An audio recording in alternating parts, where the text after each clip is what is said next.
ईश्वर से अपना मन चाहा फल प्राप्त करना, ईश्वर को अपनी किसी मनौती के लिए मनाना, ईश्वर को किसी बात के लिए अपने पक्ष में करना, ये सभी कार्य काफ़ी समय से प्रचलन में तो हैं ही और पूर्ण रूप से ये न्याय संगत भी हैं।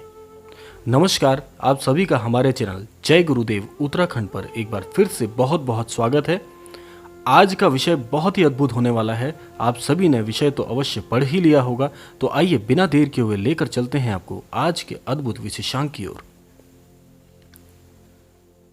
हम सभी ईश्वर से अपनी कोई ना कोई मनौतियां, कोई ना कोई मनोकामना, अपने मन की कोई चाह, अपने मन की कोई इच्छा पूर्ण कराने के लिए ईश्वर को मनाने का कार्य निरंतर करते रहते हैं। महाराज जी के भक्त भी इससे अछूते हुए नहीं हैं और यह पूर्ण तरह से, पूर्ण रूप से न्याय संगत भी है, क्योंकि हम सभी ईश्वर की संतान हैं, ईश्वर के पुत्र हैं, ईश्वर की पुत्रियां हैं और अपने माता पिता से किसी प्रकार की कोई मनोकामना रखना, मन की इच्छा रखना कोई बुरी बात नहीं है और ईश्वर को इस चीज़ के लिए तैयार करना कि हमारी मनोइच्छा पूरी हो जाए, हमारी मनोइच्छा ईश्वर पूरी कर दें, ऐसी कामना करना भी कोई बुरी बात नहीं है।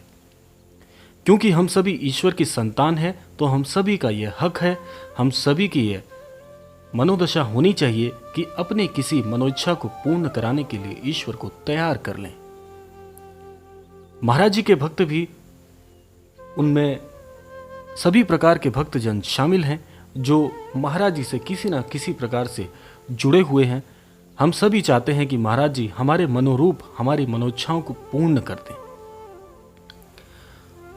हम सभी इसी चीज में प्रयासरत रहते हैं कि हमारा कोई अमूक कार्य महाराज जी बना क्यों नहीं देते, महाराज जी हमारी ऐसी बात पूरी क्यों नहीं कर देते, महाराज जी मैं कब से चाहता हूं या कब से चाहती हूं कि मेरा यह अमूक परीक्षा, मेरा यह अमूक परेशानियां सब दूर हो जाएं, मैं अमूक परीक्षा में पास हो जाऊं, मैं सफल हो जाऊं, मैं धनवान बन जाऊं, मैं सेहतवान बन जाऊं।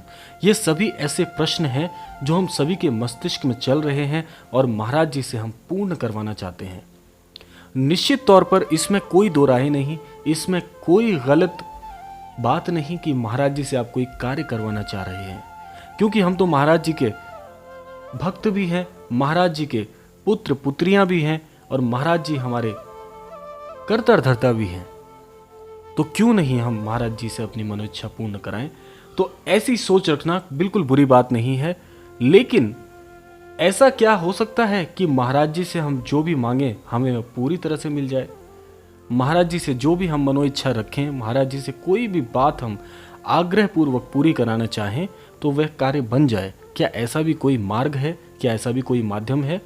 तो आप बिल्कुल सही हैं, ऐसा एक माध्यम है, ऐसा एक कार्य हो सकता है कि यदि आप महाराज जी से कुछ भी मांगे वह आपको मिल जाए।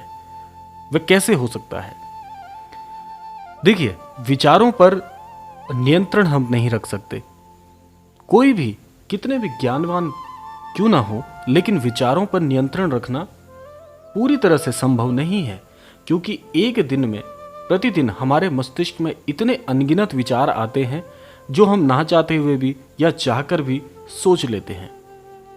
लेकिन ऐसा क्या हो सकता है कि हम कुछ ऐसे विचार अपने मस्तिष्क में तैयार करें जिसको हम चाहें तो महाराज जी से पूरा करा सकते हैं?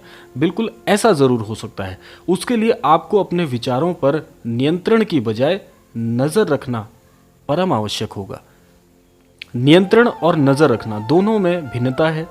नियंत्रण रखने का जो आशय है वह यह है कि आप अपने विचारों पर, कि आपको बुरे विचार ना आए, अच्छे विचार ही आए, तो यह तो हो गया नियंत्रण रखना। लेकिन नजर रखने का आशय यह है कि जो भी आप सोच रहे हैं एक बार उस पर ध्यान केंद्रित करिए कि आप क्या सोच रहे हैं।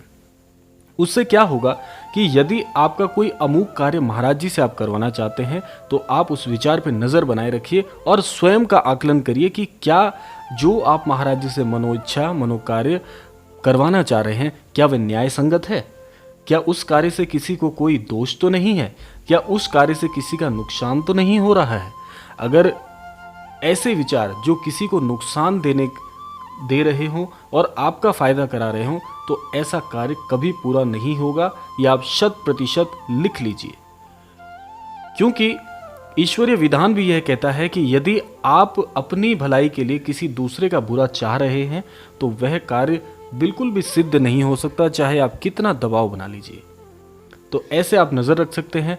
दूसरा, यदि महाराज जी से आप कोई इच्छा अपनी पूर्ण कराना चाह रहे हैं लेकिन आप उसके लिए प्रयासरत नहीं है, यानी कि आप उस कार्य के लिए स्वयं मेहनत नहीं कर रहे हैं, उस कार्य को महाराज जी से पूरा कराना चाह रहे हैं, तो ऐसे कार्य भी बिल्कुल नहीं बनते। उसके लिए आप महाराज जी को या किसी भी प्रकार को ईश्वरीय विधान को दोष नहीं दे सकते।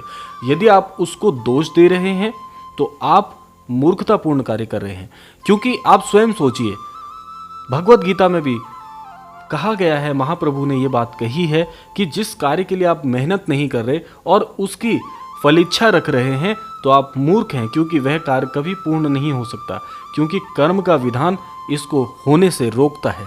कर्म का विधान यह कहता है कि कर्म तो आपको करना ही है और उसके लिए अच्छा भी सोचना है। यदि आप किसी कार्य के लिए प्रयासरत हैं और ईश्वरीय विधान के अनुसार उस पर मनोकामना रखते हैं तो ऐसा कार्य आपका 100% पूरा होता है। इसमें कोई संदेह ही नहीं है कि ऐसा कार्य आपका नहीं बने, लेकिन वह कार्य दोषपूर्ण होना चाहिए। दोषपूर्ण वह कैसे होगा कि उस कार्य से किसी का बुरा भी नहीं होना चाहिए। आप ऐसी मनौतियां रखिए जिससे किसी का बुरा ना हो, और ऐसी मनौती आप अपने लिए यदि सोच रहे हैं कि मेरा सब कुछ अच्छा हो जाए, मैं उसके लिए प्रयासरत भी हूं, तो निश्चित तौर पे ऐसा कार्य आपका पूरा होगा।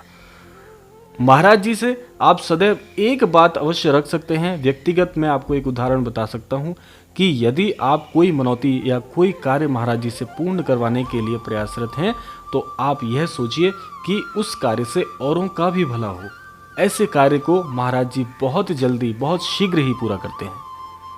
औरों के विषय में भी सोचिए, क्योंकि ईश्वर कहते हैं, ईश्वर का कहना यही है, ईश्वर की जो आप सभी से अपेक्षा होती है वह यह होती है कि स्वयं के अलावा भी दूसरों की सहायता, दूसरों के विषय में सोचिए। जब आप ऐसा सोचना शुरू करते हैं तो ईश्वर स्वयं आपके लिए सोचना शुरू कर देते हैं, और जिसके लिए ईश्वर स्वयं सोचते हैं उसका बुरा कोई नहीं कर सकता। इस विश्व में ऐसी कोई शक्ति नहीं है, ऐसी कोई ताकत नहीं है फिर आपका जो बुरा होने दे। क्योंकि सोचिए कितने भाग्यवान हैं ऐसे लोग जिनके लिए स्वयं ईश्वर सोचते हैं। तो इसीलिए आज के विशेषांक में आपको यही बताने का प्रयास किया गया है कि आप सबकी भलाई के विषय में सोचिए, अच्छे विचारों पर नजर बनाए रखिए, अच्छे विचारों पर अपना ध्यान केंद्रित करिए और अपनी मनोइच्छाओं में ऐसे कार्य सोचिए जिसके लिए आप स्वयं भी प्रयासरत हैं। निश्चित तौर पर आपका वह कार्य पूर्ण होगा। ईश्वरीय विधान उसे आपके लिए पूर्ण करके देगा। और महाराज जी तो हैं ही, महाराज जी ऐसे कार्य भी कई बार बना देते हैं, बहुत अधिकतम बना देते हैं जिसके लिए आपने कभी सोचा भी नहीं था। और महाराज जी स्वयं सबके लिए ऐसा सोचते हैं, जो आप अपने लिए सोच रहे हैं आपसे भी कई गुना बेहतर वह कार्य होता है जो महाराज जी विधान अनुसार आपके लिए सोचते हैं या आपके लिए करते हैं। तो यह था आज का विशेषांक। आशा करते हैं आज के विशेषांक से आपको अद्भुत जानकारी प्राप्त हुई होगी। तो मिलते हैं अगले क्रमांक में, तब तक के लिए जय श्री राम, जय गुरुदेव, जय उत्तराखंड।